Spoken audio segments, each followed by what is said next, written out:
कर्म का हिसाब रमेश शहर का एक चालाक दुकानदार था। वह तराजू में हेरा फेरी कर ग्राहकों को कम सामान देता और ज्यादा पैसे वसूलता।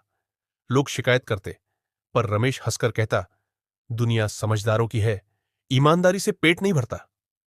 एक दिन एक बूढ़ी महिला उसकी दुकान पर आई। उसने थोड़े से चावल खरीदे। रमेश ने आदत के अनुसार कम तौला। महिला ने पैसे दिए और जाते जाते बस इतना बोली, बेटा, कर्म कभी भूलता नहीं। रमेश ने मजाक उड़ाया और बात भूल गया। कुछ महीनों बाद रमेश का बेटा बीमार पड़ गया। इलाज के लिए वह उसी बाजार में दवा खरीदने गया जहां एक नया मेडिकल स्टोर खुला था।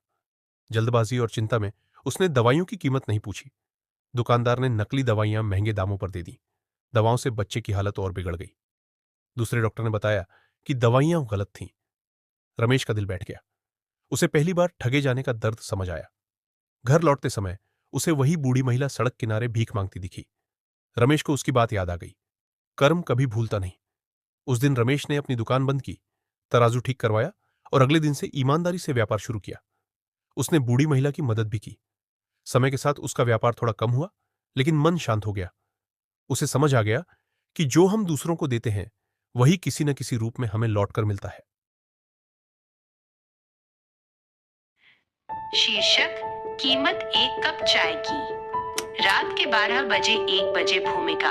शहर की चकाचौंध से दूर एक छोटे से ढाबे पर रामू नाम का एक लड़का काम करता था। वो अनाथ था और ढाबे के मालिक की गालियां खाकर भी दिन भर मेहनत करता था। एक कड़कड़ाती ठंड वाली रात थी। तभी एक बहुत ही बुजुर्ग और कमजोर आदमी ढाबे के बाहर आकर बैठ गया। उसके पास फटे हुए कपड़े थे और वो ठंड से कांप रहा था।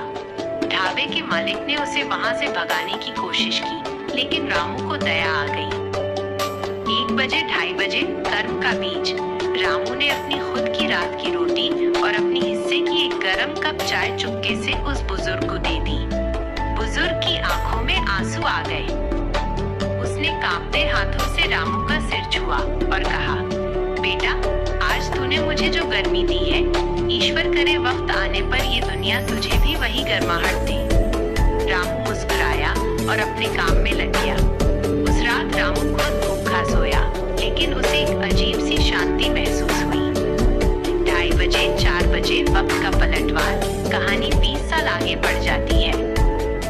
रामू अब एक बड़ा आदमी बन चुका था। उसका अपना छोटा सा बिजनेस था, लेकिन किस्मत ने पलटा खाया और एक बड़े एक्सीडेंट में रामू का सब कुछ तबाह हो गया। वो बुरी तरह घायल था और एक अनजान शहर के अस्पताल में पड़ा था। उसके पास इलाज के पैसे नहीं थे और कोई रिश्तेदार भी नहीं था। अस्पताल का प्रशासन उसे वहां से निकालने ही वाला था। तभी अस्पताल के ट्रस्टी और शहर के सबसे बड़े बिजनेसमैन वहां राउंड पर आए। जैसे ही उनकी नजर रामू पर पड़ी, वे रुक गए। उन्होंने तुरंत डॉक्टरों को आदेश दिया कि इसका सबसे बेस्ट इलाज होना चाहिए, चाहे जितना भी खर्चा आए। 4 बजे 5 बजे कर्म का रिटर्न माइनस क्लाइमेक्स। रामू ठीक हो गया। जब वो डिस्चार्ज होने लगा तो उसने उस अमीर बिजनेसमैन से पूछा, साहब, आप मुझे जानते भी नहीं, फिर आपने मुझ पर लाखों रुपए क्यों खर्च किए? उस बिजनेसमैन ने अपनी जेब से एक पुरानी धुंधली सी फोटो निकाली। वो फोटो उसी ढाबे की थी।